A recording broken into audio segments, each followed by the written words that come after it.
Hi everyone! Welcome back to another vlog. So for today's video, nandito kami ngayon overlooking the Taal Volcano. Meron kasi kaming overnight na aking dating pa-work dito sa may Magallanes, Cavite. May nadaanan nga pala kami nagtitinda ng pares dito sa tabing daan. So ayan, nag-breakfast muna kami dito before going to our destination. Tumakay lang kami dito sa jeep papunta doon sa aming pick-up point kung saan kami mag-overnight ni ate. So ayan. So after 30 minutes, ayan, narating na nga namin yung aming destination. Naghihintay lang kami doon sa magpipick up sa amin na taga doon sa aming pupuntahan. So, yung aming destination nga pala is like a camping site dito sa may Magallanes, Cavite. And sinundo na nga kami ni Kuya dito sa kanyang tricycle. But before that, pumunta kami ng palengke, namili kami ng mga foods, pwedeng magluto kasi dito. So, this is called Tara Camper.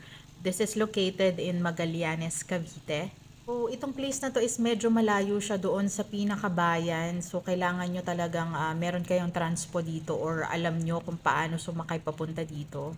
And maaga nga kami nagpunta dito, pero yung check-in time namin is actually like in the afternoon pa. Pero dahil mabait sila dito, ayan, pinayagan naman kami, nagtambay-tambay lang kami after nung mag-check out nung susundan namin. So ayan, after namin nakapag-settle ng aming mga gamit and everything, ayan, magsa-start na kami magluto for our lunch. Super spacious nung kitchen area nila. Sa amin lang to, kami lang ang gagamit nito. May kitchen, may lutuan dyan, kompleto lahat. May plato, may mga utensils. Tapos yun, yung sa side na yon is yun yung kanilang washroom. And ito nga pala yung view dito sa harap ng camping site. So, dalawa yung camper van nila. Yung nasa kabila ay medyo malaki yan. So, ito kami dito sa medyo maliit lang since dalawa lang naman kami ni ate. And super spacious din itong camper van na to. Siguro pwede kayong mga 3 o 4 dito. And ito, papakita ko sa inyo kung nasa loob. Ayan, may TV sila, merong electric fan, meron ding AC dyan, may aircon, and then ito yung bed sa baba, meron ding bed sa taas. So, ayan. Tapos merong isang maliit na sofa here, and then, ayan, marami kayong pwede nga pagsabitan ng mga gamit or paglagyan ng mga gamit ninyo. So, ayan, pwede kayong mag-video okay din dyan. Luto na nga ang aming lunch for today. Super gutom kami dahil kanina pa kami kumain umaga. So, this is tanghali na. So, after namin sigurong kumain ng tanghalian, magta-take kami ng nap para may energy mamayang gabi.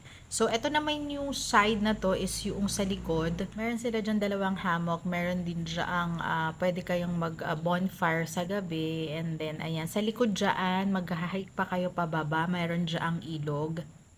And ayan, dito sa kabilang side na to, ayan, meron silang portable na swimming pool. Pwede kayo mag-swimming din dyan. Ayan. So, ayan, napakaganda ng place. Peaceful. And after nga nung aming afternoon nap, ayan, magluluto na naman kami for our dinner. Ayan, magluluto si ate ng pansit. And nag-ihaw na din kami ng baboy. And then, meron din kami ditong fried tofu. And then, meron din kaming inihaw na hotdog.